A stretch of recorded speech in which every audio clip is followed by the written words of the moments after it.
And this guy said, well, you don't want to talk to me. You want to be a movie maker. Why don't you go next door? You know who's next door? I said, no, who? Jack Ford.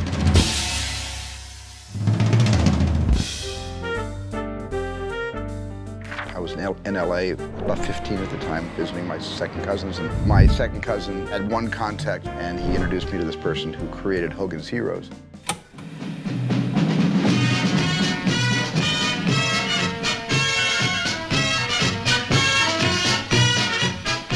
And this guy said, well, you don't want to talk to me. You want to be a movie maker. Why don't you go next door? You know who's next door? I said, no, who?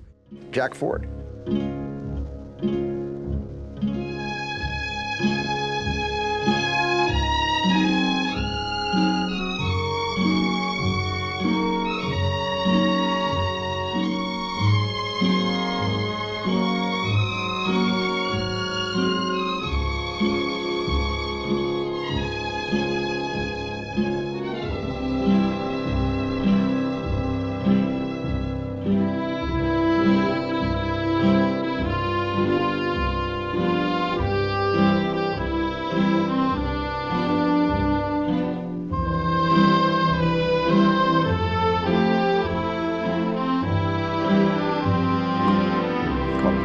Jack Ford's right next door.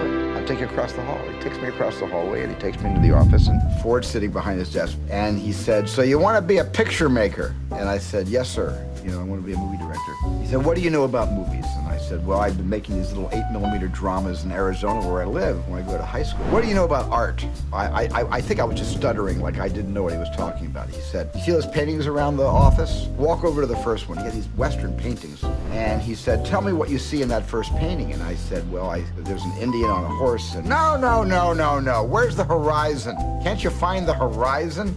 So I pointed to the horizon. Don't point, where is it? Look at the whole picture, where's the horizon? I said, well, it's at the very bottom of the painting. He said, fine, go to the next one. He says, where's the horizon on that painting? And I said, well, it's at the very, very top of the painting. He said, okay, get over here. I walked over to his desk. I'm standing now. He's still sitting. He said, now remember this. When the horizon's at the bottom, it's interesting. When the horizon's at the top, it's interesting. When the horizon's in the middle, it's boring as shit.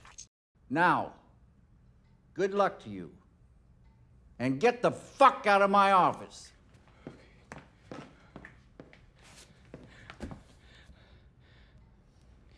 Thank you. My pleasure.